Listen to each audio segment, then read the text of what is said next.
ॐ नमो भगवते वासुदेवाय।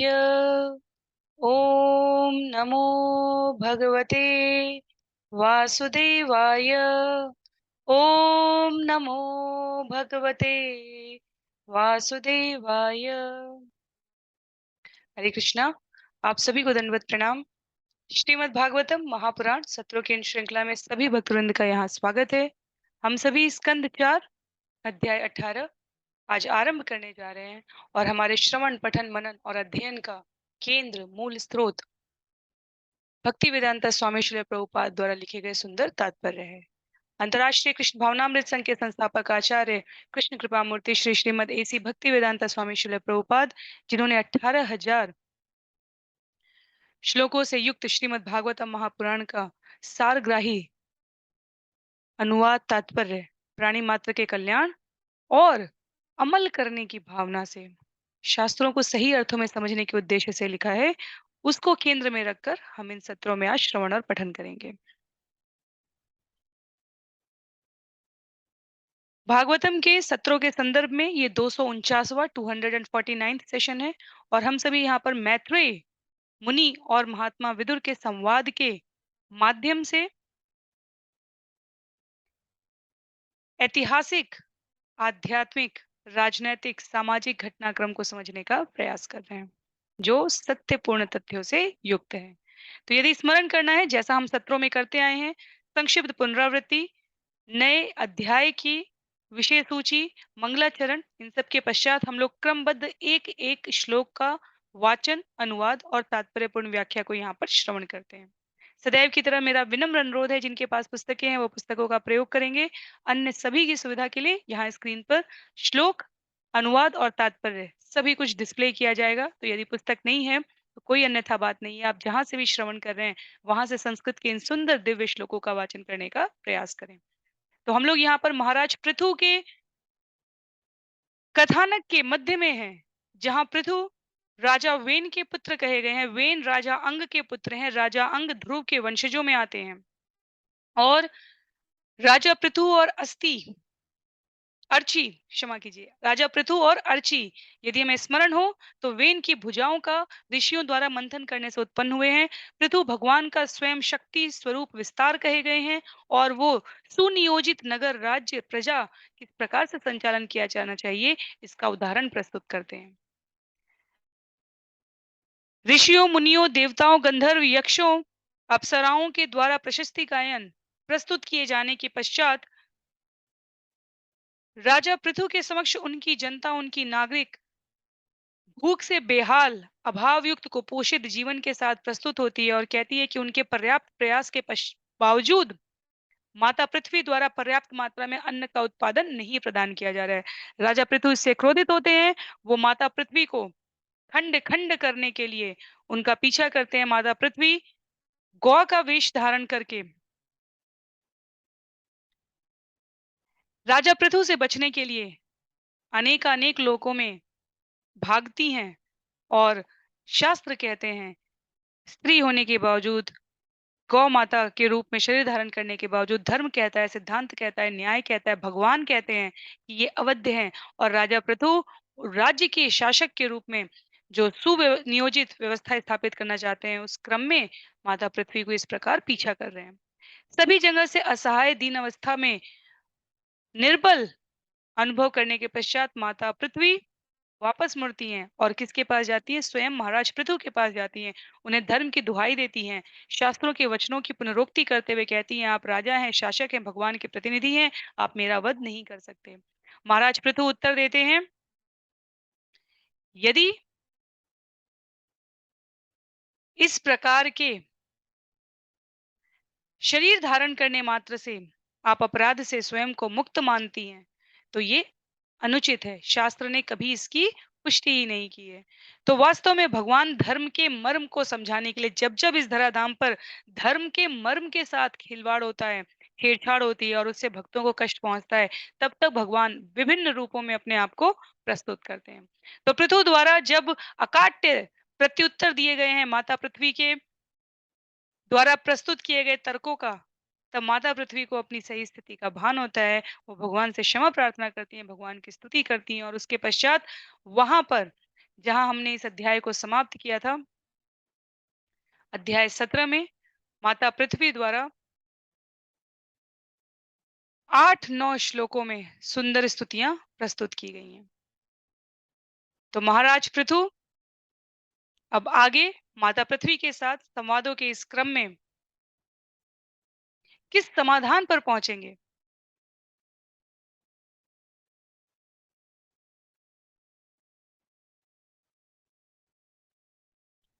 उसकी चर्चा अध्याय 19 में की गई है। तो अध्याय 19 के श्लोकों के क्रम में पृथु महाराज द्वारा पृथ्वी का दोहन, क्षमा कीजिए, अध्याय 18 पृथु महाराज द्वारा पृथ्वी का दोहन। इसमें 32 श्लोक हैं और इन श्लोकों के श्रवण पठन के पश्चात हमारे श्रीमद् भागवतम के कुल श्लोकों की संख्या 3399 और स्कंद 4 से श्रवण किए गए श्लोकों की संख्या 782 हो जाएगी। तो अध्याय 17 की पुनरावृत्ति यहाँ पर प्रस्तुत की गई है, जहाँ महाराज पृथु माता पृथ्वी पर कुपित होते हैं। और आज अध्याय 18 हम आरंभ करने जा रहे हैं 249वें सत्र में, जिसका नाम है पृथु महाराज द्वारा पृथ्वी का दोहन। तो मंगलाचरण करेंगे, मंगलाचरण के पश्चात नए इस अध्याय की विषय सूची को हम देखेंगे और वहां से फिर एक एक श्लोक का श्रवण और पठन आरंभ करेंगे। नारायणं नमस्कृत्य नरं चैव नरोत्तमं देवीं सरस्वतीं व्यासं ततो जयमुदीरयेत्। शृण्वतां स्वकथा कृष्ण पुण्यश्रवणकीर्तन यद्यन्तस्थो य भद्राणि विधुनोति सुयत्स्यताम्। नष्टप्रायेष्वभद्रेषु नित्यं भागवत सेवया भगवत्युत्तमश्लोके भक्तिर्भवति नैष्ठिकी। ॐ अज्ञानतिमिरान्धस्य ज्ञानाञ्जनशलाकया चक्षुन्मीलितं येन तस्मै श्रीगुरुवे नमः। मूकं करोति वाचालं पङ्गुं लङ्घयते गिरिं यत्कृपातमहं वन्दे परमानन्दमाधवं। वाञ्छाकल्पतरुभ्यश्च कृपा सिन्धुभ्य एव च पतितानां पावनेभ्यो वैष्णवेभ्यो नमो नमः। जय श्री कृष्ण चैतन्य प्रभु नित्यानंद श्री अद्वैत गदाधर श्रीवासादि गौर भक्तवृंद। हरे कृष्ण कृष्ण कृष्ण हरे हरे, हरे राम राम राम हरे हरे। हरे कृष्ण कृष्ण कृष्ण हरे हरे, हरे राम राम राम हरे हरे। हरे कृष्ण कृष्ण कृष्ण हरे हरे, हरे राम राम राम हरे हरे। हरे कृष्णा। तो आप सभी को पुनः दंडवत प्रणाम। श्रीमद् भागवतम महापुराण के सत्रों की श्रृंखला में आज 249वें सत्र में सभी भक्तवृंद का स्वागत है। हम सभी यहाँ आरंभ करने जा रहे हैं स्कंद 4 अध्याय 18 जिसमें 32 श्लोक हैं। उसकी विषय सूची कुछ इस प्रकार है। श्लोक संख्या 1 से लेकर 11 तक भूदेवी द्वारा महाराज पृथु को दोहन का सुझाव देना है। श्लोक संख्या 12 से 28 तक पृथु तथा अन्यों द्वारा पृथ्वी का दोहन है। और श्लोक संख्या 29, 30, 31, 32, 4 द्वारा पृथु का सुनियोजित नगरों की स्थापना का वर्णन किया गया है। तो पुनरावृत्ति हमने अभी मंगलाचरण से पहले ही समाप्त की है और हमें इस बात का भान हो चुका है कि महाराज पृथु अपनी जनता, अपनी प्रजा को पर्याप्त अन्न, पर्याप्त द्रव्य, पर्याप्त आवश्यक सामग्री जो कुछ भी भूगर्भ से प्राप्त होती है उसको प्रदान करने के लिए कृत संकल्प है। और वो माता पृथ्वी को जब कहते हैं कि प्रजा की रक्षा करने के इस प्रयास में यदि खंड खंड करके इस पृथ्वी को मुझे गर्भ जल सागर में भी डालना रहा, गर्भोदक सागर में, गर्भ जल में, तो भी मैं संकोच नहीं करूंगा और अपने योग से मैं समस्त प्रजा की रक्षा करने में सक्षम हूँ। तब पृथ्वी को वास्तविक जो महाराज पृथु की स्थिति है उसका अनुभव हो रहा है। वास्तव में हमारे आचार्य, वैष्णव आचार्य, श्रील प्रभुपाद के शिष्य सभी का एक मत में ये कहना है, जब जब हमें दिखता है शास्त्रों में कि देवता असुरक्षित दिखते हैं या देवता भगवान के कार्यकलापों में हस्तक्षेप करते हैं, भगवान के सामने ही प्रतिद्वंदिता कर रहे हैं। वो वास्तव में भगवान की और महिमा का वर्णन करने के लिए है। देवता भगवान के भक्त हैं। देवता तब बहुत प्रसन्न होते हैं जब हम भगवान की उपासना करते हैं। हमें लगता है कि भौतिक सामर्थ्य हमें देवताओं से प्राप्त होगी और शास्त्र कहते हैं एक-एक देवता एक-एक प्रकार की भौतिक सामर्थ्य देते हैं, पर भगवान विष्णु, भगवान श्री कृष्ण अब समस्त प्रकार के वरों को प्रदान करने वाले हैं। तो देवता कई बार इस प्रकार का व्यवहार, इस प्रकार का आचरण भगवान की महिमा, भगवान की भक्तों के प्रति कृत संकल्पिता को और महिमा मंडन हो सके उसका, इसलिए अपने आप को इस रूप में प्रस्तुत करते हैं। तो माता पृथ्वी यहाँ पर राजा पृथु के द्वारा प्रजा पालन में किस स्तर की दृढ़ संकल्प अवस्था एक राजा की होनी चाहिए वो प्रस्तुत कर रहे हैं। हम आरंभ करते हैं स्कंद 4 अध्याय 18 श्लोक संख्या 1 से। पृथु महाराज द्वारा पृथ्वी का दोहन। मैत्री उवाच इत्थं पृथुमभिष्टूय रुषा प्रस्फुरिताधरं पुनराहाव अवन पुनराहावानिर्भीता संस्तभ्यात्मानमात्मना इत्थं पृथुमभिष्टूय रुषा प्रस्फुरिताधरं पुनराहावनिर्भीता संस्तभ्यात्मानमात्मना। मैत्रेयी ने विदुर को संबोधित करते हुए आगे कहा, हे विदुर, जब पृथ्वी ने स्तुति पूरी कर थी तब भी राजा पृथु शांत नहीं हुए थे। उनके होठ क्रोध से कांप रहे थे। यद्यपि पृथ्वी डरी हुई थी, किंतु उसने धैर्य धारण करके राजा को आश्वस्त करने के लिए इस प्रकार कहना आरंभ किया। तो पृथ्वी स्तुति की है, उससे महाराज पृथु को कोई संतुष्टि नहीं हुई है, पर पृथ्वी ने धैर्य धारण करके डरे हुए, सहमे हुए स्वर में महाराज पृथु को समाधान, समस्या को सुलझाने के क्रम में कुछ आगे वचन कहे हैं जिसको यहाँ उद्धृत किया गया है। सन्नियक्ष विभो मन्युम निबोध श्रावितम च मे सर्वतः सारमादत्ते यथा मधु करो बुध। हे भगवान, आप अपने क्रोध को पूर्णतः शांत करें और जो कुछ मैं निवेदित कर रही हूँ उसे धैर्य पूर्वक सुने। कृपया इस ओर ध्यान दें। मैं भले ही दीन हूँ, किंतु बुद्धिमान व्यक्ति सभी स्थानों से सार ज्ञान के सार को ग्रहण करता है, जिस प्रकार भौरा प्रत्येक फूल से मधु संचित करता है। तो माता पृथ्वी भगवान को संतुष्ट करने के इस प्रयास में मधुप का उदाहरण देते हुए कहती है कि जैसे फूल से मधु संचित करने के लिए मधुप अपने आप को केंद्रित रखता है, उसी प्रकार बुद्धिमान व्यक्ति सभी स्थानों से ज्ञान के सार को ग्रहण करता है। और आचार्य भी इसका उत्तर देते हुए कहते हैं, एक अच्छा बुद्धिमान व्यक्ति खराब से खराब स्थान में एक न एक सूक्ति, एक न एक जीवन जीने के लिए आवश्यक तत्व ढूंढ लेता है और एक खराब व्यक्ति अच्छे से अच्छे स्थान में कोई ना कोई कमी ढूंढ लेता है। तो हमारी मानसिकता, हमारी जीवन धारणा, जीवन शैली, विचारधारा और व्यवहार परक जो हमारे जीवन में अभिव्यक्तियां हैं उसको प्रस्तुत करती है। तो हमें बुद्धिमान मनुष्य की तरह खराब से खराब स्थान में ज्ञान के सार को ग्रहण करने का अपने जीवन का ध्येय बनाना चाहिए, ना कि दोषपूर्ण दर्शन करते हुए सर्वत्र अपने आप को कपटी कुटिल और निर्णयात्मक पक्ष की ओर रखना चाहिए, जिसे हम जजमेंटल कहते हैं। जजमेंटल नहीं बनना चाहिए। हम किसी के बारे में नहीं बन सकते। हमें व्यवहारपूर्ण तरीके से सारग्राही तत्वों को अपने जीवन में समाविष्ट करना चाहिए। श्लोक संख्या 3 में अस्मिन् लोके अथवा मुष्मिन् मुनिभिः तत्त्वदर्शिभिः दृष्टा योगा प्रयुक्ता च पुंसां श्रेय प्रसिद्धये। मानव समाज को इस जीवन में ही नहीं वरन अगले जन्म में भी लाभ पहुंचाने के लिए बड़े-बड़े ऋषियों तथा मुनियों ने जनता की संपन्नता के अनुकूल विभिन्न विधियों की संस्तुति की है। तो कौन कह रहा है ये? ये माता पृथ्वी महाराज पृथु को समझाते हुए व्यक्त कर रही हैं। उनका कहना है कि आचार्यों ने, ऋषियों ने, मुनियों ने जनता की संपन्नता के अनुकूल विभिन्न विधियों की प्रस्तुति की है। अर्थात सब लोग प्रथम दृष्टया भगवान श्री कृष्ण के चरणों में अपनी अभिरुचि नहीं दिखा सकते।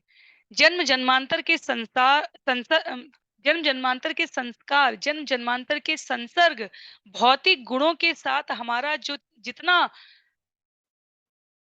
सानिध्य रहा है, उसके अनुसार हमारी भगवत चरणों में रुचि होगी।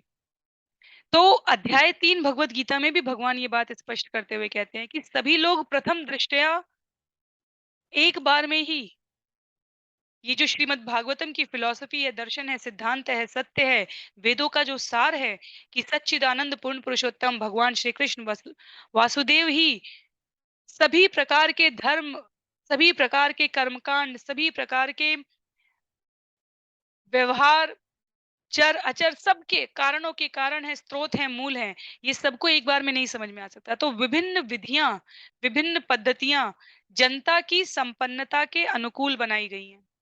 तो ये स्पष्ट किया गया है यहाँ पे, एक बार में ही कोई ये बात नहीं समझेगा। कुछ समय तक कुछ लोगों की चंडी की उपासना करने में, कुछ लोगों की विभिन्न देवताओं की उपासना करने में, तामसिक, राजसिक, सात्विक प्रकृति में अभिरुचि रहेगी ही रहेगी। वो भगवान श्री कृष्ण को भगवान मानेंगे, पर उनके अनुसार यदि वो गणेश जी की, दुर्गा जी की, शंकर जी की पूजा नहीं करेंगे तो उन्हें लगेगा कि ये उनसे रुष्ट हो जाएंगे। तो ये जो स्पष्टता है विचारों की, ये समयांतर पर जन्म जन्मांतर से आती है। इसलिए कलयुग के लिए सबसे सरल तरीके से जो सत्य प्रस्तुत किया है चैतन्य महाप्रभु ने, सभी स्थिति परिस्थिति में इस जिह्वा का उपयोग भगवान का नाम लेने में और भगवान का प्रसाद ग्रहण करने में करते रहना चाहिए।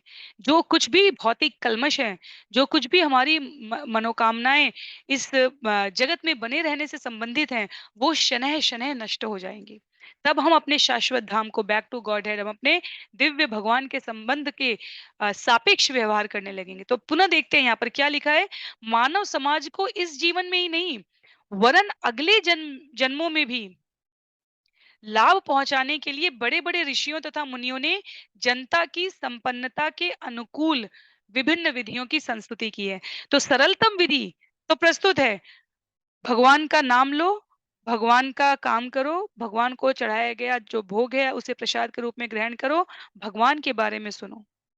तो आस-पास सर्वत्र नवधा भक्ति की विधि ये सरलतम विधि है। इसके बावजूद जब तक अपनी प्रज्ञा, अपनी मेधा, भगवान की कृपा, गुरु का सानिध्य हमें उस स्तर तक नहीं पहुँचा पाता कि हम भौतिक लाभ की आकांक्षा से देवता परम पूजनीय है। ये कभी हमें मिश्रित नहीं करना है कि इस्कॉन या श्रील प्रभुपाद या वैष्णव आचार्य देवताओं की निंदा कर रहे हैं। देवताओं की निंदा, वास्तव में देवता भगवान के भक्त हैं। कृष्णा पुस्तक में हम सबने कहूत प्रतियोगिता के समय भी देखा, देवता भगवान के परम भक्त हैं। हम देवताओं की निंदा करके भगवान को प्रसन्न नहीं कर सकते। ये अस्पष्टता नहीं रहनी चाहिए। देवताओं का जो शास्त्रों में व्यवहार है उदाहरण के साथ, जब भी कोई भक्त भगवान के समीप जाना चाहता है तो देवता उसकी सहायता करते हैं और भगवान की लीलाओं को और अधिक महिमा मंडन तरीके से प्रस्तुत करने में सहायता करते हैं।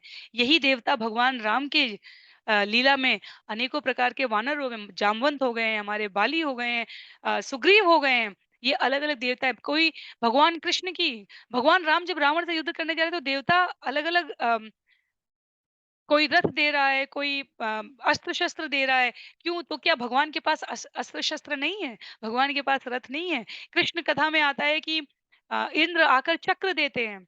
तो ये कथाएँ अगर हम सही स्रोत से और सही प्रकार से नहीं सुन रहे तो हमें भ्रमित करेंगी। 2 बातें हैं। देवताओं की उपासना की मनुष्यों द्वारा पूजा करने की संस्तुति नहीं की गई है। देवताओं को सम्माननीय अवसरों पर भगवान को स्पष्ट रूप से लिखा है कि भगवान को अर्पित किया हुआ प्रसाद देवताओं और पितरों को हम निश्चित रूप से समर्पित कर सकते हैं। तो देवता भगवान के परम भक्त हैं, वो भगवान की कथाओं की, लीलाओं की महिमा मंडन में सहयोग करते हैं। तो फिर हम गोवर्धन लीला को कैसे समझें? फिर हम ब्रह्म विमोहन लीला को कैसे समझें? वो भगवान की भक्त के प्रति क्या कृत संकल्पिता है उसको और महिमा मंडित करने के लिए है। तो हमें कभी नहीं भयभीत होना चाहिए कि यदि हम भगवान की उपासना कर रहे हैं तो देवता हमसे रुष्ट होंगे। कभी भी नहीं होंगे। तो वैदिक सभ्यता में सभी प्रकार की मानसिकता वाले व्यक्तियों के लिए किसी न किसी प्रकार धर्म से जुड़े रहने की अनेकों विधियां प्रस्तुत की गई हैं। तो इसे हम सकाम कर्म कहते हैं, हम कर्मकांड कहते हैं, ज्ञान योग, भक्ति योग, ध्यान योग, हठ योग कहते हैं। तो तीनों प्रकार के गुणों में, पर इन सब के ऊपर शुद्धता आती है। सत, रज और तम के ऊपर शुद्ध तत्व आता है। तो भगवान श्री कृष्ण के पूर्ण पुरुषोत्तम के भक्तों को शुद्ध भक्त बनने के प्रयासरत कहा गया है। अन्य सभी विधाओं में हम प्रकृति के भौतिक गुणों के 3 गुणों से आबद्ध होकर अ भगवान की भक्ति कर रहे होते हैं, भगवान के विभिन्न प्रतिनिधियों द्वारा। तो यहाँ पर श्रील प्रभुपाद ने रूप गोस्वामी जी का उद्धरण देते हुए कहा है, भक्ति रसामृत सिंधु में रूप गोस्वामी जी कहते हैं कि यदि कोई अपने को आध्यात्मिक जीवन में उन्नति करने के लिए प्रयासरत है, पर श्रुतियों और स्मृतियों के, वेद और पुराण के संदर्भों को सही प्रकार से धारण नहीं करता है, तो वो समाज के लिए परेशानी पैदा करता है। जैसे यहाँ पर बहुत ही पुनः यहाँ पर बहुत ही द्वंद्व युक्त, दुविधा युक्त बात लिखी गई है। मनुस्मृति में कहा गया है, स्त्री को स्वतंत्रता नहीं प्रदान करनी चाहिए, वरन उसे पिता, पति तथा प्रौढ़ पुत्र का संरक्षण मिलना चाहिए। पुनः यहाँ पर स्त्री की स्वतंत्रता के लिए आपत्ति नहीं है। स्त्री को किसी भी प्रकार की निर्भरता की आवश्यकता होने पर पिता, पुत्र और पति का पर्याप्त संरक्षण प्राप्त होना चाहिए, ये कहा गया है। ये सामाजिक संतुलन के अनुसार किसी भी प्रकार अतिरंजित वाक्य नहीं है, किसी भी प्रकार परतंत्रता नहीं है। विचार करके देखिए, पिता, पुत्र और पति भी अपने आप में निरंकुश कहीं नहीं कहे गए हैं हमारे शास्त्र में। स्त्रियों के लिए विशेष रूप से यहाँ पर इसलिए कहा गया है क्योंकि जैसे हम अपने गहने, जेवर और बहुमूल्य वस्तुओं को संरक्षित करते हैं, यहाँ तक कि फ़ोन को भी फ़ोन के कवर में रखना चाहते हैं कि उसको किसी प्रकार का नुकसान ना हो। इससे फ़ोन की स्वतंत्रता नहीं खराब हो जाती है। तो विषय समझने का यहाँ पे ये है कि स्वतंत्रता शब्द का वास्तविक अर्थ क्या है? आध्यात्मिक भाषा में सभी के लिए कहा गया है। जो भगवान के चरणों में स्वतंत्र है, वो इस जगत में सब जगह परतंत्र है। जो भगवान के चरणों में बंधा हुआ है, वो इस जगत में स्वतंत्रता पूर्वक विचरण कर सकता है। इसी प्रकार स्त्रियों को परिवार में, क्योंकि स्त्रियाँ तो स्वाभाविक रूप से पिता को, पुत्र को, पति को सभी प्रकार की स्वभाव रूप से, तो ये कोई पक्षपात नहीं है, हम सबका अनुभव है, सामान्यतया स्वाभाविक रूप से पिता, पुत्र और पति को सभी प्रकार की सहायता उपलब्ध कराती हैं। तो पुरुष समाज के लिए, पुरुष व्यक्तित्वों के लिए ये कहा जा रहा है कि उनको किसी भी प्रकार से, स्त्रियों को किसी भी प्रकार से, चाहे वो अम, अपने उदर पोषण के लिए हो, चाहे वो अपने शरीर के संरक्षण के लिए हो, उन्हें आवश्यकता पड़ने पर मांग करनी पड़े, उससे पहले हमें उपलब्धता कराई कराई जानी चाहिए समाज में संतुलन बनाए रखने के लिए। और अगर किसी को भी इसमें किसी भी प्रकार की आपत्ति लगे तो वो पूछ सकते हैं। क्योंकि एक कदम आगे जाकर सोचिए कि शास्त्र तो वास्तव में स्त्री प्रधान है। शास्त्रों को पढ़कर समाज में उनको प्रस्तुत करने का जो क्रम कलयुग के प्रभाव से बदला है वो पुरुष प्रधान हो गया। तो विषयों को उनके सार तक जाकर हमें समझना है और वो केवल गुरु के सानिध्य में, जहाँ से उन्होंने स्रोत से परंपरा में इस ज्ञान को प्राप्त किया है, केवल वही यहाँ प्रदान किया जा सकता है। तो श्रील प्रभुपाद स्पष्ट रूप से लिखते हैं कि आज के वर्तमान कलयुग में भी विकसित से विकसित देश को आप देख लीजिए, सनातन कभी भी संकीर्ण नहीं रहा है। सनातन धर्म में कभी भी संकीर्णता नहीं रही है। यदि हम पुरुष की स्वतंत्रता की बात करें या हम स्त्री की स्वतंत्रता की बात करें, एक स्तर के बाद दोनों की निश्चित रूप से आत्मनिर्भरता है। तो पिछले सत्र में भी हमने 2 शब्द कहे थे, स्नेह और सम्मान। ये 2 शब्द परस्पर सामाजिक संतुलन बनाए रखने के लिए पर्याप्त हैं। यदि ये दोनों शब्द नहीं हैं, तो चाहे पुरुष की स्वतंत्रता हो, चाहे स्त्री की स्वतंत्रता हो, दोनों को ही खतरा है। तो ये विषय इस संदर्भ में यहाँ पर समझा जाना चाहिए।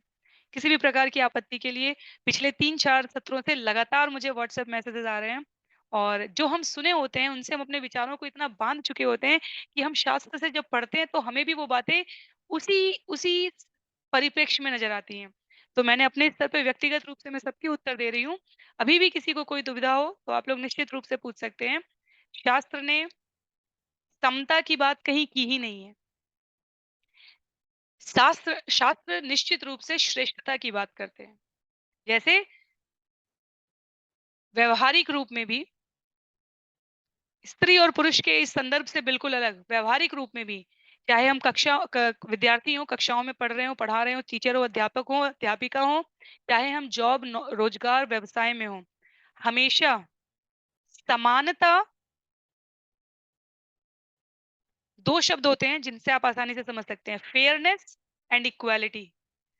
जो भी समाज ये कहेगा कि सब समान हैं, वहाँ निश्चित रूप से असंतुलन आएगा। निश्चित रूप से असंतुलन आएगा। जैसे हम उदाहरण देते हैं, एप्पल से ऑरेंज कंपेयर नहीं किए जा सकते, सेब से संतरा नहीं जो ब क्या सेब की अपनी खासियत है, संतरे की अपनी खासियत है।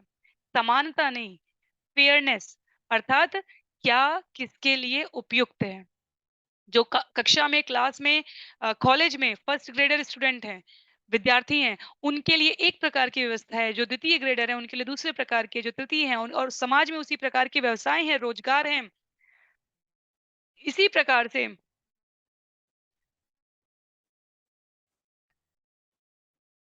वस्तुओं की गुणवत्ता में भी मार्केट में अगर हम जाएँगे तो समान समूह के फलों के मूल्य भी हमें अलग-अलग मिलेंगे। तो समाज कभी भी सब समान है, इस आधार पर चलेगा तो निश्चित रूप से असंतुलन है।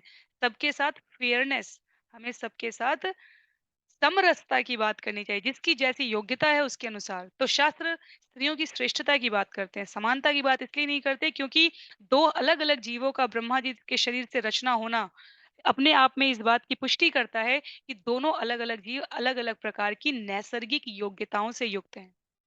तो ये अलग-अलग जो नैसर्गिक योग्यताएँ हैं, ये कहाँ आकर जुड़ेंगी? ये आकर जुड़ेंगी जब परस्पर स्नेह और सम्मान हो। कोई भी संबंध है, उसमें यदि स्नेह और सम्मान नहीं है, तो वो निश्चित रूप से असंतुलन लेकर आएगा। तो ये विषय है यहाँ पर और क्योंकि ये लगातार आ रहा है और आगे भी आता रहेगा, इसमें किसी भी प्रकार की आपको आपत्ति हो, कोई भी मेरी कही गई बात आपको रूढ़िवादी या बहुत अधिक विरोधाभास लगे, निश्चित रूप से आप बता सकते हैं। उद्देश्य यहाँ किसी को ऊँचा-नीचा दिखाना नहीं है, उद्देश्य यहाँ पर शास्त्र के शब्दों को सही अर्थों में ग्रहण करना है। स्वतंत्रता प्रत्येक प्राणी मात्र के लिए इस भौतिक जगत में घातक है। इस जगत को भवसागर कहा गया है, इस जगत को दावानल कहा गया है। हमारी गुरु वंदना जो सुबह-सुबह हम लोगों को आचार्यों द्वारा प्रदान की गई है, उसमें कहा गया है संसार दावानल, संसार दावानल है। स्त्रियों के लिए दावानल है कि पुरुष के लिए दावानल है, अलग से नहीं कहा गया है। जिसने भी शरीर धारण किया है, उन सबके लिए कहा गया है। इसमें भगवान के चरणों से उन्मुक्तता, स्वतंत्रता इस जगत में प्रतिबंधितता, परतंत्रता का कारण बनेगी। जब वर्ण व्यवस्था मानव समाज के संतुलन की बात की जाएगी, आप पशुओं तक में ये बात देख सकते हैं कि स्त्री शरीर, मादा शरीर की रक्षा ऐसा नहीं है कि वो कमज़ोर है, पुनः इस बात को हमें समझना है, सबकी अपनी-अपनी योग्यताएँ हैं। तो जहाँ आवश्यक है, वहाँ अपने नैसर्गिक गुणों का प्रयोग करके किस प्रकार संतुलन बनाया जा सके, शास्त्र इसकी पुष्टि करते हैं। इसमें किसी भी प्रकार का अम, विरोधाभास नहीं है। पुनः आते हैं विषय पर, श्लोक संख्या 4 पर। तान तिष्ठति यः सम्यक् उपायान् पूर्वदर्शितान् अवरः श्रद्धयापेत उपेयान् विन्दतेञ्जसा। जो कोई प्राचीन ऋषियों द्वारा बताए गए नियमों तथा आदेशों का पालन करता है, वह व्यवहारिक कार्यों में उनका उपयोग कर सकता है। ऐसा व्यक्ति सरलता से जीवन तथा सुखों का भोग कर सकता है। तो पुनः शास्त्र के वचन व्यवहारिक रूप से समझे जाने चाहिए। व्यवहारिक उपयोग में यदि ज्ञान नहीं आ पा रहा है तो ऐसा ज्ञान किसी काम का नहीं है। तो यदि हम ज्ञान से व्यवहारिक उपयोगिता नहीं ढूंढ पा रहे हैं तो 2 चीजें गलत होंगी। या तो हमारा समझने का स्रोत गलत है या उसको समझकर अपनाने का हमारा माध्यम गलत है। इसलिए हमारे श्रील प्रभुपाद बहुत सरल शब्दों में कहते हैं, शास्त्रों के वचन को गुरु के मार्गदर्शन में भक्तों के संग का अर्थ हुआ जिन्होंने इसको समझ लिया है और सम्यक रूप से आचरण कर रहे हैं। इस जगत में वैसे भी हम विचार करके देखें, ये धर्म अनेकों प्रकार के धार्मिक सत्र, ये आध्यात्मिक आयोजन, पर्व, उत्सव, त्योहार, ये जीवन में प्रसन्नता लाने के लिए, 3 तत्व लाने के लिए, सच्चित और आनंद। और सच्चिदानंद स्रोत भगवान श्री कृष्ण अपने वचनों के द्वारा जगत को बताते हैं कि जो मेरे द्वारा कही गई बातों का, मेरे द्वारा स्थापित की गई व्यवस्था का सम्यक तरीके से पालन करता है, वो लोक में ही नहीं अपितु परलोक में भी सुख का अनुभव करता है। तो व्यावहारिक रूप में हमें इनका उपयोग करना सीखना है और ऐसा व्यक्ति सरलता से जीवन तथा सुखों का भोग कर सकता है। वास्तव में सत्य बोलते रहना, सत्य का आचरण करते रहना और सत्य केवल यहाँ जीवा से नहीं होता, मनसा वाचा कर्मणा। कई बार सबसे कठिन सत्य मन से शुद्धता रखना है। नियमों के डर से, प्रतिबंधों के डर से हम कर्म में कई बार दिख सकते हैं कि हम सच्चरित्र आचरण कर रहे हैं, पर हमारी वाणी, हमारा मन, जब हमने भृगु का व्यवहार देखा था सतरज और तम में, विष्णु के पास, ब्रह्मा के पास और शिव के पास वो गए, तो उन्होंने कौन सा अपराध कहा? कर्मणा वाचा मनसा। तो व्यवहार के रूप में वहां पर सबसे कठिन आचरण था, उन्होंने शारीरिक प्रहार किया था विष्णु के ऊपर, उन्होंने मानसिक प्रहार किया था ब्रह्मा के ऊपर उनको प्रणाम ना करके, और उन्होंने वाचा शब्दों का प्रहार किया था शंकर के ऊपर, सबसे कठिन प्रहार था। और भगवान ने कहा कहीं आपके, मेरी इस कठोर वज्र जैसी छाती पर प्रहार करके कहीं आपके चरणों में किसी प्रकार की पीड़ा तो नहीं हुई। तो ये जो व्यवहार है, ये हमें समझना है, व्यावहारिक रूप से सरलता से जीवन का सुखों का भोग करने के लिए महापुरुषों के पद चिन्हों का अनुसरण करना है। महाजनो येन गत सपंथा, शिल प्रभुपाद तात्पर्य में व्यक्त करते हैं। तो जीवन में ज्ञान तीन प्रकार से प्राप्त होगा, इसलिए श्रुति और स्मृति की बात की गई है। एक तो स्वयं अनुभव करके, अग्नि को जब तक हम छुएंगे नहीं, हम नहीं मानेंगे कि अग्नि से हमें हानि पहुंच सकती है। दूसरा, लोगों से सुनकर, तो अनुभव प्रमाण है हमारे पास, शब्द प्रमाण है हमारे पास। लोगों से सुनकर हम ये मान रहे हैं कि उन्होंने कहा कि अग्नि को स्पर्श करने से हमें हानि पहुंच सकती है, इसलिए हम अग्नि के पास नहीं जा रहे हैं। सभी प्रकार के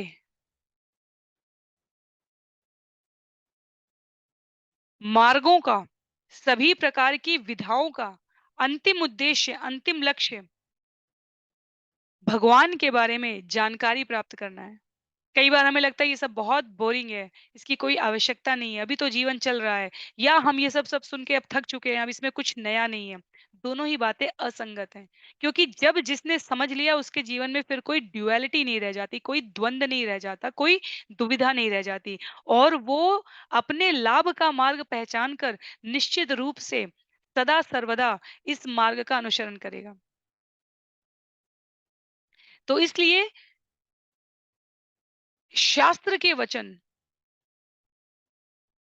सभी देश काल परिस्थिति में किस प्रकार व्यवहारिक रूप से उपयोग में लाए जा सके, इसका सबसे बड़ा साधन गुरु होता है। गुरु वो जो गुरु शिष्य परंपरा में आता है। और यहाँ पर माता पृथ्वी, विषय हमारा जो चल रहा है, वो माता पृथ्वी द्वारा पृथु को दोहन करने का, दुहने का उपाय बताते हुए व्यक्त किया गया है। श्लोक संख्या 5 में कहते हैं, तान अनादृत्य य अविद्वान अर्थानारभते स्वयं तस्य व्यभिचरन्ति अर्था आरब्धा च पुनः पुनः। ऐसा मूर्ख पुरुष जो कोई मनोकल्पना द्वारा अपने निजी साधन तथा माध्यम तैयार करता है और साधुओं द्वारा स्थापित दोषहीन आदेशों को मान्यता नहीं प्रदान करता, वह अपने प्रयासों में बार बार असफल होता है। इतने सारे उदाहरण पड़े हैं हमारे यहाँ। पिछले 100 साल में हमने दो भीषण महायुद्ध देखे हैं, पूरे विश्व को आक्रांत करने वाले, और अनेकों युद्ध निरंतर कहीं न कहीं हम देखते आ रहे हैं, चलते आ रहे हैं। और पीछे जाएँ 200, 500, 1000, 2000, 5000 साल के इतिहास में, इतने प्रकार की नियमावली बनाई गई हैं, इतने प्रकार के अम, समानता के स्तर की बात करने की नीति निर्देशक तत्व और अंतर्राष्ट्रीय स्तर के संगठन बनाए गए, तो भी 1970 में जहाँ जितनी भुखमरी थी, स्टैटिस्टिकली वर्ल्ड हेल्थ ऑर्गेनाइजेशन उससे बेहतर आंकड़े आज भी नहीं दे रहा है। हम ये बता सकते हैं कि 50 वर्ष में लोगों की परचेजिंग पावर, क्रय करने की शक्ति बढ़ गई है, सैलरी बढ़ गई है, एवरेज औसत स्तर का अ, जीवन जीने का तरीका बदल गया है। पर जितनी भी प्रगति है, ये सब कुछ भौतिक स्तर पर हो रही है, और यही कलयुग का सबसे बड़ा लक्षण है। जितनी भी प्रगति भौतिक स्तर पर की जाएगी, वो लिखा है बार-बार असफल होता है। क्यों? क्योंकि निजी साधन और माध्यम अपनी मनोकल्पना के अनुसार प्रस्तुत किए जा रहे हैं। 1970 में, 1870 में, 1570 में, उससे पहले के भी कोई भी 70 में या 2022 में, 1922 में, 1822 में, कहीं पर भी सादा जीवन उच्च विचार जीने वाले फिर भी उसी क्रम में अपना जीवन यापन करते हुए भगवान की भक्ति करके उस प्रसन्नता का अनुभव कर सकते थे। पर जिस स्तर पर भौतिक प्रगति हुई है, उस स्तर पर आध्यात्मिक प्रगति पर यदि विचार नहीं किया जाएगा, तो सभी प्रकार के मानसिक रोगियों की संख्या बढ़ रही है, भौतिक प्रगति बढ़ रही है, पर मानसिक रोगियों की संख्या भी बढ़ रही है। और आंकड़े, अगर हम अंतर्राष्ट्रीय स्तर के आंकड़ों को देखें, तो आंकड़े निश्चित रूप से सभी प्रकार के जो भौतिक उपाय किए जा रहे हैं, उनके प्रतिकूल लगते हैं। एक से एक बढ़िया दवाइयाँ हैं, एक से एक बढ़िया आधुनिक चिकित्सा यंत्र हैं, एक से एक सुविधाएँ हैं, पर फिर भी शरीर ज़्यादा रुग्ण है, प्राकृतिक संसाधन कम है, जनसंख्या बढ़ना इसका उत्तर नहीं है। आज से 5000 वर्ष पहले 18 अक्षौहिणी सेनाओं का 18 दिन के युद्ध में नाश हो चुका है। और हम कहें कि ये कपोल कल्पित है, तो शास्त्रों के पास भी, अब तो वैज्ञानिकों के पास भी इसके उदाहरण हैं। वो भगवान श्री कृष्ण और अर्जुन की उस आवाज़ को काल की सीमा रेखा में पीछे जाकर कैप्चर करना चाहते हैं, संकलित करना चाहते हैं, जहाँ पहली बार भगवत गीता कही गई। सैटेलाइट्स की फोटोज़ से राम सेतु मिलना और इस प्रकार की घटनाएँ तो हमें पता ही हैं।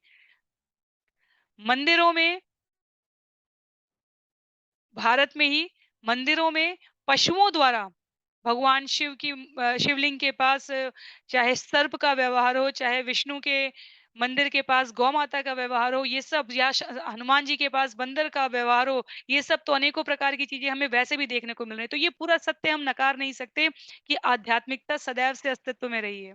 और जो भौतिक प्रगति की चकाचौंध में, प्रकाश में ये कहें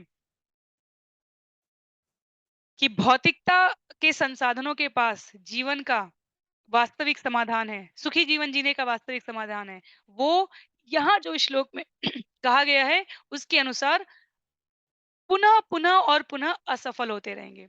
तो ऐसा मूर्ख पुरुष जो कोई मनोकल्पना द्वारा अपने निजी साधन तथा माध्यम तैयार करता है और साधुओं द्वारा स्थापित दोषहीन आदेशों को मान्यता नहीं प्रदान करता, वह अपने प्रयासों में बार-बार असफल होता है। ये श्लोक हमें स्मरण हो जाना चाहिए।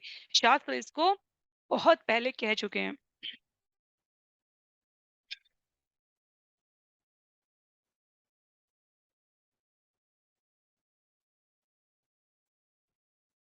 भौतिक संसाधनों की प्रगति से कभी भी आध्यात्मिक सफलता दीर्घकाल तक सुनिश्चित नहीं की जा सकती।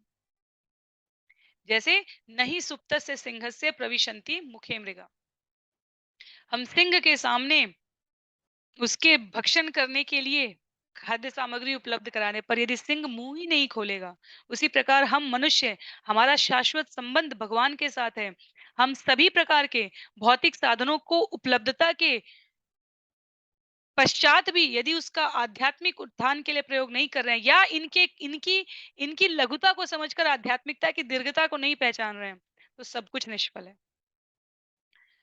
वही कहना कि शरीर को तो हम बाहर से पोषण दे सकते हैं, पर यदि आत्मा को पोषण नहीं दे रहे हैं, तो वास्तव में हमने कोई उन्नति नहीं की। पूरी पूरे पूरे इस श्लोक के तात्पर्य का सार है ये।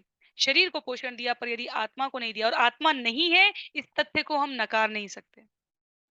आत्मा नहीं है, इस तथ्य को हम में से कोई नहीं नकार सकता। एक जीवित पद्म राधिका में और मृत पद्म राधिका में अंतर शरीर का नहीं है, अंतर उस आत्म तत्व का रहेगा, जिसके निकल जाने के पश्चात आंख, नाक, कान, मुंह, हाथ, पैर सब वृथा है। और ये शरीर अब एक निश्चित समय अंतराल के पश्चात शरण हो जाएगा। तो वो क्या है जिससे ये चेतना, ये जीवन संचार है, वो आत्म तत्व है। और आत्म तत्व का पोषण ना करके केवल शरीर का पोषण किया जाए, तो जीव कभी भी दीर्घकाल संतुष्टि, सुख, सौभाग्य को प्राप्त नहीं कर सकता। तो भगवान की वाणी को ऋषियों, आचार्यों ने दोषहीन तरीके से प्रस्तुत किया है, पर यदि हम उसका पालन न करके मनोकल्पना के अनुसार जीवन जीना चाहते हैं, जब मन किया तब खा लिया, जब मन किया तब सो लिया, जब मन किया जो देखने का मन किया, जिसके साथ रहने का मन किया, जहाँ जाने का मन किया, कुछ नहीं करने का मन किया, उस प्रकार का यदि हम आचरण करते हैं, तो प्रकृति का विधान है कि हमें दंड मिलना ही मिलना है। क्योंकि इस एल्गोरिथम में ये नहीं है। तो इस पर हमें विचार करने की निश्चित रूप से समय-समय पर आवश्यकता है, क्योंकि कई बार हम बहुत ही अम, हल्के में ले लेते हैं। भारतीय सनातन धर्म, ज्ञान, विज्ञान इसको बहुत ही हल्के में ले लेते हैं। लगता है कि ये सब कुछ अनावश्यक है या ज़रूरत से ज़्यादा हमें हर समय डराया जा रहा है। ऐसा नहीं है। सम्यक जीवन जीने की सारी विचार और मूल्य यहाँ पर प्रस्तुत किए गए हैं। श्लोक संख्या 6 में पुरा सृष्टा ह्यौषधयो ब्रह्मणा या विशाम्पते भुज्यमाना मया दृष्टा असद्भिः धृतव्रते। हे राजन, प्राचीन काल में ब्रह्मा ने जिन बीजों, मूलों, जड़ी बूटियों तथा अन्नों की सृष्टि की थी, वे अब उन अभक्तों द्वारा उपभोग किए जा रहे हैं जो समस्त आत्मज्ञान से शून्य हैं।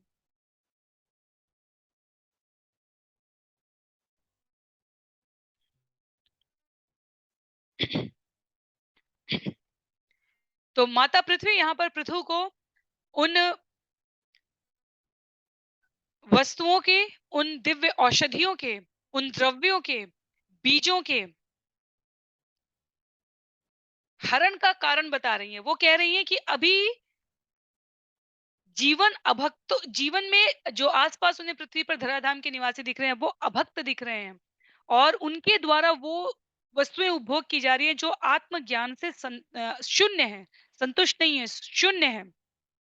तो सृष्टि में जब भगवान ने बीजों, मूलों, जड़ी-बूटियों और अन्नों की सृष्टि की थी, तो इस विचार से की थी कि जो जीवात्माएँ हैं, उनमें इंद्रिय तृप्ति,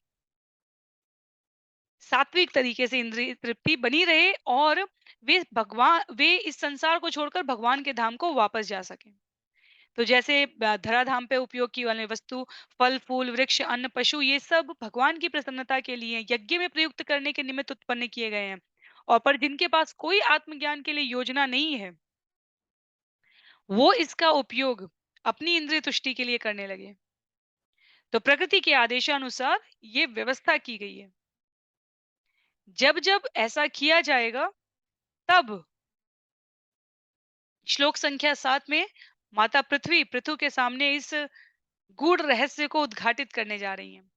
अपालिता अनादृता च भवद्भिः लोकपालके चोरीभूते अथ लोके अहं यज्ञार्थे अग्रसमौषधी अपालिता नादृता च भवद्भिः लोकपालके चोरीभूतेऽथ लोकेऽहं यज्ञार्थे अग्रसमौषधी। हे राजन, अभक्तों द्वारा अन्न तथा जड़ी बूटियों का उपयोग तो किया ही जा रहा है, मेरी भी ठीक से देखभाल नहीं की जा रही है। मेरी उन राजाओं द्वारा उपेक्षा हो रही है जो उन चोरों को दंड नहीं दे रहे, जो अन्न का उपयोग इंद्रिय तुष्टि के लिए कर रहे हैं। फलस्वरूप मैंने उन समस्त बीजों को छुपा लिया है जो यज्ञ संपन्न करने के निमित्त हैं। जो कुछ भी पिछले 2-3 साल, 4 साल में हमने इस वैश्विक आपदा के रूप में देखा, वास्तव में जिस जगत में पत्ता भी भगवान की इच्छा के बिना नहीं हिलता, वहां ऐसी आपदा सिर्फ मनुष्य निर्मित अवसरों की ताक के लिए तो नहीं प्रस्तुत की जा सकती। विश्व ने बहुत कुछ खोया है। इस्कॉन के हमारे कई आचार्यों को, कई भक्तों को इसी आपदा में हमने लीला गमन करते हुए तिरोधान उनका उनका तिरोधान होते हुए देखा है। तो निश्चित रूप से जिस जगत में पत्ता भी भगवान की इच्छा से नहीं हिल सकता, वहां ये आपदाएं प्रकृति के इस विधान की पुष्टि करती हैं। जब जीवन बहुत अधिक भौतिक तथ्यों और इंद्रिय तृप्ति की ओर उन्मुख हो जाता है, तब भगवान द्वारा, प्रकृति के विधान द्वारा इस प्रकार का अवरोध निश्चित रूप से उपस्थित किया जाता है। तो आज भी सागर, महासागर और जिसे हम प्रदूषण, पर्यावरण संरक्षण, अनेकों प्रकार के विश्व स्तरीय कार्यक्रम चलाने के बावजूद जो असंतुलन बढ़ता जा रहा है, हम सबको उसका ज्ञान है और समय-समय पर प्राकृतिक तत्वों द्वारा इन पर इस प्रकार से संयमन किया जाता रहा है, आगे भी किया जाता रहेगा। माता पृथ्वी यहाँ पर कह रही है चोरी भूते, जनता चौर वृत्ति पर उतर आई है। वैदिक ज्ञान के अनुसार मनुष्य चोर कब बनते हैं? जब वे सभी के हिस्से का भक्षण स्वयं करना चाहते हैं। और आज ये प्रवृत्ति तो हमें बहुत अधिक देखने में मिल ही रही है। तो इसलिए ये उदाहरण वास्तव में महाराज पृथु का मैंने पहले भी कहा था बहुत व्यावहारिक है हमें हमारी स्थिति का भान करने के लिए। श्लोक संख्या 8 में माता पृथ्वी ने कहा है नूनम ताविरुध क्षीणा मयि कालेन भूयसा तत्र योगेन दृष्टेन भवानादातुमर्हति। मेरे भीतर दीर्घ काल से भीगे रहने के कारण सारे धान्य बीज निश्चित रूप से जीर्ण हो चुके हैं। अतः आप तुरंत आचार्यों अथवा शास्त्रों द्वारा बताई गई मानक विधि से उन्हें निकालने की व्यवस्था करें। तो माता पृथ्वी ने उन सबको समाहित कर लिया था क्योंकि वो धरती पर और अधिक अनाचार, पापाचार, अधर्म को बढ़ाएगी। यदि वो उत्पादन करती रही और प्रजा अनियमित तरीके से इंद्रिय तृप्ति के लिए उसका उपभोग करती रही। तो माता पृथ्वी कहती है, इसलिए शास्त्र में वर्णित तथा आचार्यों द्वारा अनुमोदित विधियों का पालन करके पर प्रचुर अन्न उत्पादन करें तो अन्नाभाव तथा दुर्भिक्ष को, अन्न का अभाव, इस सूखे अकाल स्थिति को रोका जा सकता है। और इस व्यवस्था के अनुसार यदि आप करेंगे तो निश्चित रूप से सभी प्रकार का अभाव दूर हो जाएगा। कलयुग में इसके लिए श्रील प्रभुपाद कहते हैं कलयुग में केवल संकीर्तन यज्ञ की संस्तुति की गई है। केवल और केवल संकीर्तन यज्ञ की संस्तुति की गई है। और अंतिम कुछ पंक्तियों में श्रील प्रभुपाद लिखते हैं जो कृष्ण भक्त नहीं है वे चोर हैं। चोर भौतिक दृष्टि से कितना ही संपन्न क्यों ना हो जाए, उसे समाज में समुचित पद प्रदान नहीं किया जा सकता। वो चोर चोर ही कहा जाएगा और ये दंडनीय है। कृष्ण भक्त ना होने के कारण लोग चोर बने हुए हैं और उन्हें प्राकृतिक नियमों के अंतर्गत दंड मिल रहा है। कोई इसे नहीं रोक सकता। भले ही कितने ही राहत फंड तथा मानवतावादी संस्थाएं खोल दी जाएं, जब तक लोग कृष्ण भावनामृत चेतना को स्वीकार नहीं करते हैं, तब तक अन्नाभाव ही नहीं अनेकों अन्य प्रकार के कष्ट बने रहेंगे। श्रील प्रभुपाद ने जब न्यू वृंदावन की योजना, जब मायापुर की योजना, जब कम्युनिटीज की भक्तों का समुदाय होना चाहिए इसकी योजना बनाई थी, तब वो क्या कहते थे?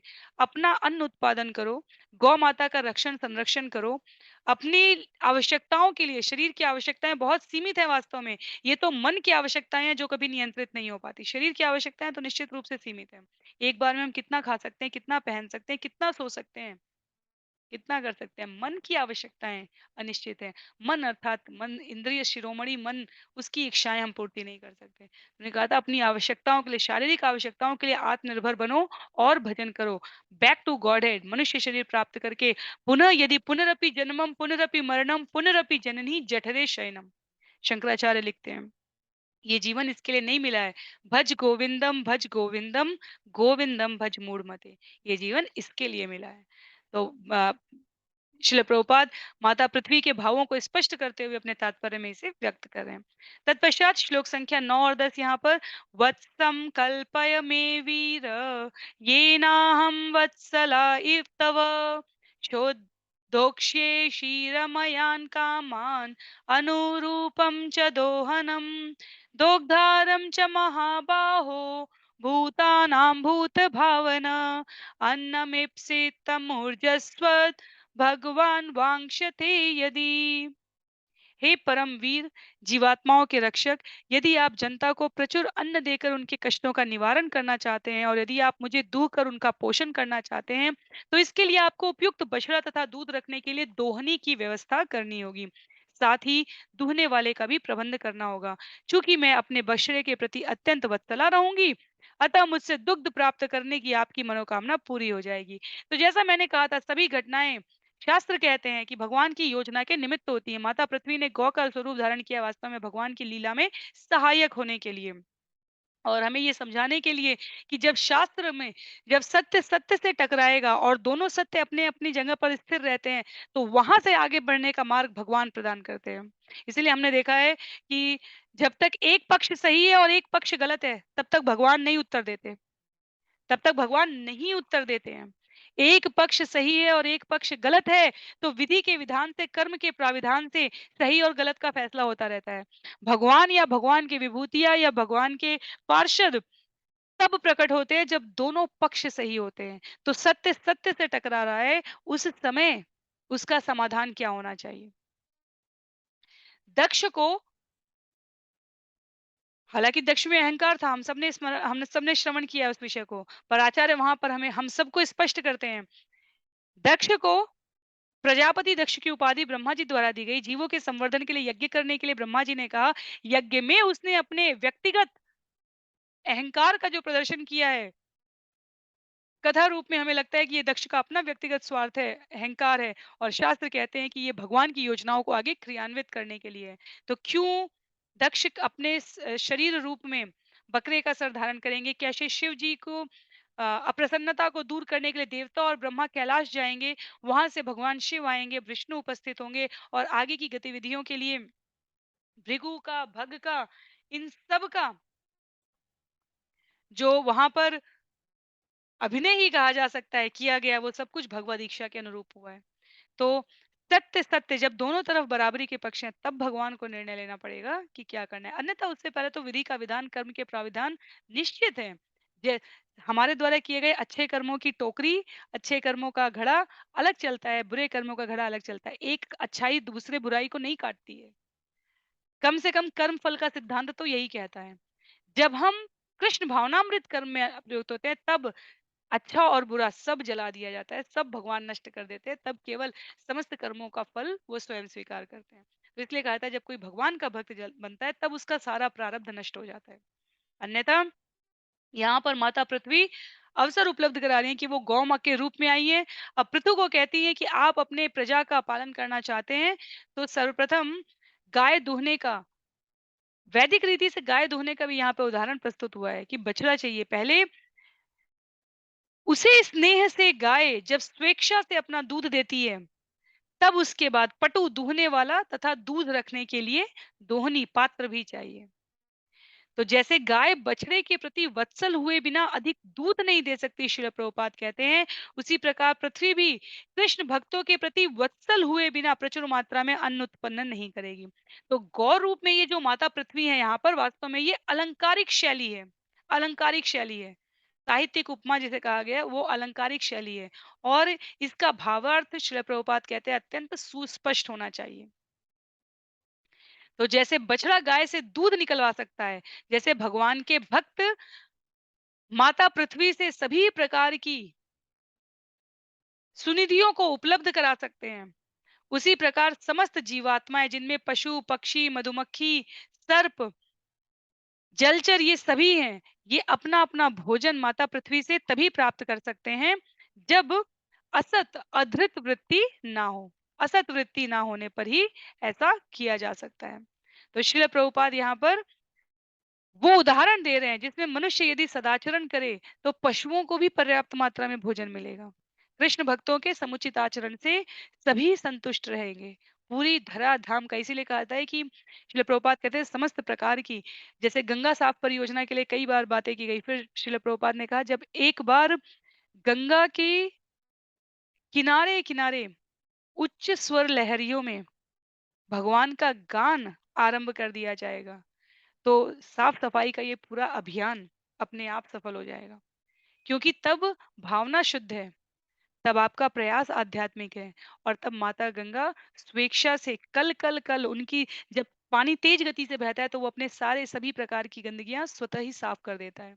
तो हम जो भी प्रयास सुनते हैं, जब तक उसमें आध्यात्मिकता का पुट नहीं है, तब तक हमें गति नहीं प्राप्त होगी, सफलता की स्थिति नहीं प्राप्त होगी, ये पक्का है। तो माता पृथ्वी यहाँ पर इस गोमय अलंकारिक भाषा में बछड़ा, दूध रखने का पात्र और दूध दूहने का व्यक्ति, इन तीनों को यहाँ पर महाराज पृथु को कहती हैं कि आपको उपलब्ध कराना रहेगा। तो श्लोक संख्या 1 से लेकर 11 तक हम भूदेवी द्वारा महाराज पृथु को दोहन का जो सुझाव है, उसके बारे में यहाँ पर चर्चा कर रहे हैं। तो अंतिम श्लोक आज के सत्र के लिए है, श्लोक संख्या 11। समां च कुरु मां राजन् देववृष्टं यथापय अपरतावपि भद्रं ते उपावर्तेत मे विभो। हे राजन, मैं आपको बता रही हूँ कि आपको समस्त भूमंडल की सतह समतल बनानी होगी। वर्षा ऋतु न रहने पर भी इससे मुझे सहायता मिलेगी। राजा इंद्र की कृपा से वर्षा होती है, इससे वर्षा का जल भूमंडल पर टिका रहेगा, जिससे पृथ्वी सदैव आर्द्र नम रहेगी और इस प्रकार से यह सभी के तरह के उत्पादन के लिए शुभ होगा। तो अब हम उस वास्तविक मूल स्थिति में हैं। जब स्त्री कहकर, गाय कहकर अत्याचार की बात की गई थी, तब हम उससे अपने आप को संबद्ध कर लेते हैं। पर अब यहाँ पर स्नेहपूर्वक, सम्मानपूर्वक, सामंजस्यपूर्वक पृथ्वी और पृथु किस प्रकार व्यवहार कर रहे हैं, ये भी हमारे लिए उतने ही महत्व का होना चाहिए। तो हम अपनी अपनी कलुषता से, भौतिक कलुषता से जो हम समझना चाहते हैं वो स्वीकार कर लेते हैं और उसके बाद की बातें हम कहते हैं ये हमारे काम की नहीं है। तो स्त्री विमर्श वास्तव में समय-समय पर, क्योंकि पूरा आपको लगेगा ये विषय पुनः क्यों आ रहा है? ये विषय इसलिए आ रहा है पुनः क्योंकि जैसा मैंने कहा कि कई ऐसे आप लोगों ने मैसेज प्रेषित किए जिसमें ऐसा लगता है कि शास्त्र भी पक्षपात कर रहा है। शास्त्र पक्षपात नहीं कर रहा है। शास्त्र को सही प्रकार से समझकर प्रस्तुत ना करने वाले लोगों ने अपनी व्यक्तिगत महत्वाकांक्षाओं की पूर्ति के लिए उसे विकृत कर दिया है। उसमें स्त्री भी है और पुरुष भी हैं। तो स्त्री स्त्री के लिए नुकसानदायक हो सकती है, स्त्री पुरुष के लिए नुकसानदायक हो सकती है, पुरुष पुरुष के लिए नुकसानदायक हो सकता है, पुरुष स्त्री के लिए नुकसानदायक हो सकता है। यदि केंद्र में अध्यात्म नहीं है, यदि केंद्र में सत्य नहीं है, यदि केंद्र में शास्त्र को सही स्रोत से, सही परंपरा से, सही शब्दों के चयन से श्रवण नहीं किया गया है, तो किसी का किसी पर भी प्रभुत्व नहीं है। न स्त्री का पुरुष पर, न पुरुष का स्त्री पर। ये सामंजस्य है स्नेह और सम्मान का। एक पक्ष भी का स्वरूप भी विकृत दिखने लगेगा यदि उसकी तरफ से इन 2 तत्वों का समावेश नहीं किया जाएगा।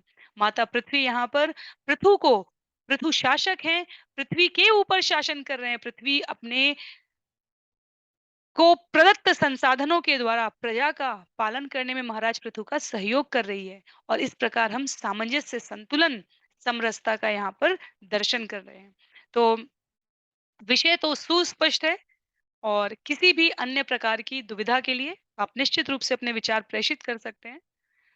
हम जो भी शास्त्र अनुमोदित तरीके से आचार्यों ने प्रस्तुत किया है इस विषय में, उसके माध्यम से, उस ज्ञान के माध्यम से हम इस विषय को सही परिप्रेक्ष्य में समझ सकेंगे। तो सत्र को अभी के लिए समाप्त करेंगे, पर बिना किसी दुविधा के इस संकोच का त्याग कर दें कि शास्त्र कहीं पर असमानता की बात करता है, स्त्री शरीर से या पुरुष शरीर से। इनफैक्ट वास्तव में यदि आप सबने स्मरण किया हो, तो यहाँ पर श्लोक संख्या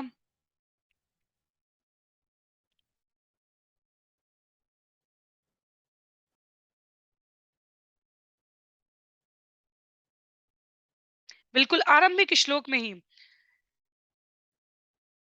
श्लोक संख्या 5 में मनो मनोकल्पना के तरीके से यदि यदि कोई साधन विकसित करेगा, तो वो कभी संतुष्ट नहीं होगा, असफल होगा। वहाँ पर पुरुष शब्द का संबोधन किया गया है, क्योंकि सामान्यतः शास्त्र कभी नहीं कहता है कि स्त्रियाँ इस प्रकार स्वेच्छा युक्त तरीके से मनोकल्पित करेंगी और स्वाभाविकता में हमने देखा है कि अम प्रकृति के जितने भी तत्व हैं, वो स्त्री सूचक है। क्षमा, दया, धृति, जब हम देवहूति, अकूति और प्रसूति की वंशावलियों का वहाँ पर वर्णन पढ़ रहे थे, तब हमने इसका विस्तार पूर्वक श्रवण भी किया था। तो समाज में ये जो विभत्सता दिखती है, ये असमानता दिखती है, ये वास्तव में अम, शास्त्र के समुचित अध्ययन के अभाव में है। जितना स्त्री से सम्यक रहने के लिए, सुसंस्कृत रहने के लिए कहा गया, उतना ही पुरुषों से इसकी अपेक्षा की जाती है और पुरुष स्वाभाविक रूप से ऐसा करने से विमुख ना हो जाए, इसलिए पुनः, पुनः, पुनः वृद्धों का, स्त्रियों का और शिशुओं का, संसाधनों का संरक्षण करने की बात की गई है। तो उसमें स्त्री समता नहीं है, स्त्री श्रेष्ठता है। तो सत्र को आज के लिए समाप्त करेंगे श्लोक संख्या 11 पर। आगे के सत्रों में हम आगे के श्लोकों को लेंगे। किसी भी प्रकार की दुविधा के लिए जैसा मैंने कहा, आप सभी के सभी विचार आप प्रेषित कर सकते हैं, सभी का स्वागत रहेगा।